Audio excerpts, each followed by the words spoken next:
नमस्कार, आप देख रहे हैं बागेश्वर बुलेटिन और मैं हूं आपके साथ लता। चले शुरू करते हैं खबरों का सिलसिला। बागेश्वर के जीतनगर मंडल सिरा में नगरपालिका की ओर से नालियों और रास्तों का निर्माण कार्य किया जा रहा है।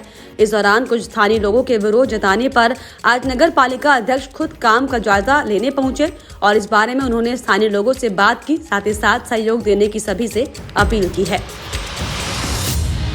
अभी हम मंडल सिरा दक्षिणी वार्ड में हैं और यह नया क्षेत्र नगरपालिका में शामिल हुआ है और यहाँ पर काफ़ी परेशानी है, ख़ास तौर पर नालियों की और रास्तों की, क्योंकि यहाँ पर अव्यवस्थित तरीके से जो मकान बने हुए हैं उसमें जो है बहुत दिक्कत हो रही है। अब हमने यहाँ पर एक प्रयास किया कि जीतनगर मोहल्ले में एक नाली थी जो काफ़ी टाइम से बंद पड़ी थी और रास्ता भी बहुत कंजेस्टेड था, तो कुछ लोगों के द्वारा इसमें सहयोग किया गया लोगों द्वारा और उन्होंने अपनी बाउंड्री भी हटाई और रास्ते और नाली के लिए जगह दी।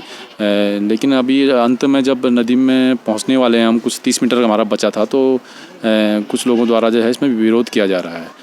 तो जो नाली का पानी है वो रास्ते में भर रहा है, वो आप लोगों ने देखा होगा अभी।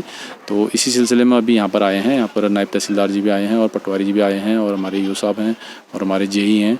तो मामले को सुलझाने का प्रयास किया जा रहा है और मैं आपके चैनल के माध्यम से जीतनगर मंडल सिरा के लोगों से अपील भी करना चाहूँगा कि आपको अगर रास्ते वगैरह अच्छे चाहिए तो उसके लिए थोड़ा बहुत आप लोगों को कम्प्रोमाइज़ करना पड़ेगा। और बागेश्वर में प्रधानमंत्री वन कार्ड वन मिशन योजना के तहत उपभोक्ताओं को स्मार्ट कार्ड दिए जाने का सिलसिला लगातार जारी है। वहीं इस बारे में जानकारी देते हुए जिला पूर्ति अधिकारी अरुण कुमार वर्मा ने बताया कि जिले में विभाग की ओर से राशन कार्ड मॉडिफिकेशन और प्रिंटिंग का काम लगभग पूरा हो चुका है। साथ ही साथ उन्होंने बताया कि इस बार उपभोक्ताओं को प्रधानमंत्री वन कार्ड वन मिशन योजना के तहत स्मार्ट कार्ड प्रोवाइड कराए जाएंगे। हमारे जनपद में लगभग 66,000 राशन कार्ड हैं जो अभी वर्तमान में हमारे डाटा में शो होते हैं। तो इनमें से लगभग जो राशन कार्ड मॉडिफिकेशन और प्रिंटिंग के लिए दे गए हैं वो 99% हमारा डाटा मॉडिफाइड और प्रिंटिंग के लिए भेज दिया है, जिसमें से हमारे पास 38,603 राशन कार्ड प्रिंट होकर आ भी चुके हैं और जो डिस्ट्रीब्यूशन हो रहा है जिनका ब्लॉक के माध्यम से और नगर पालिका में जो शॉप्स के माध्यम से एपीएस के माध्यम से। इसके अलावा जो नया स्मार्ट कार्ड आ रहा है उस स्मार्ट कार्ड के फ़ायदा ये है कि एक तो जो अभी प्रधानमंत्री जी की एक महत्वपूर्ण योजना है वन कार्ड वन नेशन वाली, तो जो भी एनएफएसए के लाभार्थी हैं जिनके पास नया स्मार्ट कार्ड है वो वन कार्ड वन नेशन के तहत न केवल उत्तराखंड बल्कि इसके बाहर के राज्यों में भी एनएफएसए की स्कीम के तहत जो बेनिफिट्स उन्हें जितना भी राशन मिलता है वो ले सकते हैं। तो इसका सबसे बड़ा बेनिफिट तो ये है। दूसरा इसका बेनिफिट ये है कि एक स्मार्ट कार्ड है पीवीसी कार्ड के रूप में है, तो वो पहले की तरह वो बुक रखने की अब ज़रूरत नहीं है। एक स्मार्ट कार्ड के रूप में आपको एक कार्ड मिलेगा जो आप रख सकते हैं। बागेश्वर में आज वन पंचायत सूचना सलाहकार और राष्ट्रीय सदस्यता अभियान के अध्यक्ष वीरेंद्र सिंह बिश्र ने भाजपा कार्यालय में प्रेस वार्ता की। इस दौरान उन्होंने प्रदेश में 252 मंडलों में 2 दिवसीय प्रशिक्षण अभियान का समापन करने के साथ ही प्रदेश की सभी जन कल्याणकारी योजनाओं को लोगों तक पहुंचाने को लेकर कार्यकर्ताओं से चर्चा की।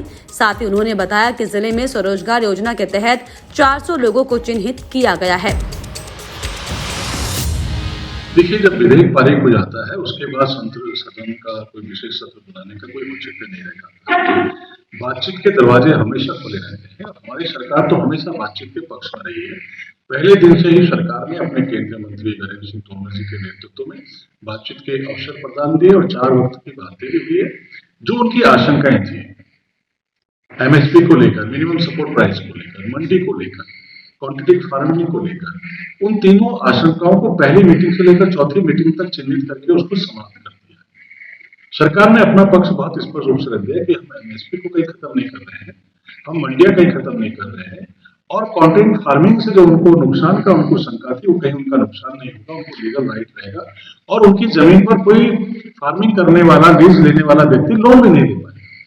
तो जब ये तीनों उनकी प्रमुख मांगे थी, सरकार ने तीनों मांगों के बारे में उनको स्पष्ट रूप से बता दिया है। देश के प्रधानमंत्री जी ने भी उनसे आह्वान किया है, ट्विटर के माध्यम से भी उनको आश्वस्त किया है। तो लगता है कि वो राजनीतिक आंदोलन है, उसके पीछे वो लोग हैं कि जिनके टेढ़े बेनकाब। बागेश्वर में महाविद्यालय खुलने के बाद अब छात्रों के प्रवेश और प्रैक्टिकल से जुड़े कार्य शुरू हो गए हैं। इस दौरान छात्रों के प्रवेश द्वार पर जांच के बाद ही उन्हें कॉलेज परिसर में आने की अनुमति दी जा रही है। वहीं इस बारे में जानकारी देते हुए महाविद्यालय की प्राचार्य डॉक्टर अंजू अग्रवाल ने बताया कि शासन के निर्देशानुसार दी गई गाइडलाइंस को फॉलो कराते हुए महाविद्यालय खोला गया है। साथ ही साथ आवश्यक कार्य होने पर ही छात्रों को महाविद्यालय आने की हिदायत दी जा रही है। जैसा कि दिशा निर्देश प्राप्त हुए हैं उसी के अनुसार जो है प्रैक्टिकल के लिए छात्राओं को बुलाया जा रहा है और उनके अलग अलग बैच बनाए गए हैं। एक बैच 20 स्टूडेंट्स का है और अलग अलग समय पे उनके प्रैक्टिकल कराए जा रहे हैं। साथ ही गेट पर थर्मल स्क्रीनिंग की व्यवस्था की गई है और जिन बच्चों का कुछ काम है महाविद्यालय में केवल उन्हीं को ही अंदर आने के लिए अलाउ किया जाता है और नियमित रूप से जो प्रैक्टिकल लैब्स हैं वहाँ पर सैनिटाइजेशन किया जाता है। बच्चों के लिए हाथ सैनिटाइज करना महाविद्यालय में आने से पूर्व कंपलसरी है। बागेश्वर में रामलीला कमेटी की ओर से नुमाइश खेत रामलीला मैदान में बैठक होली का आयोजन किया गया। इस दौरान होलियारों ने विभिन्न रागों में गाई जाने वाली होलियों का गायन किया। दरअसल कुमाऊं में पौष के पहले रविवार से बैठकी होली का गायन होता है और ये सिलसिला शिवरात्रि तक जारी रहता है और इसके बाद होली का मिजाज बदल जाता है और इसके बाद ही खड़ी होली के बाद महोत्सव का समापन भी किया जाता है।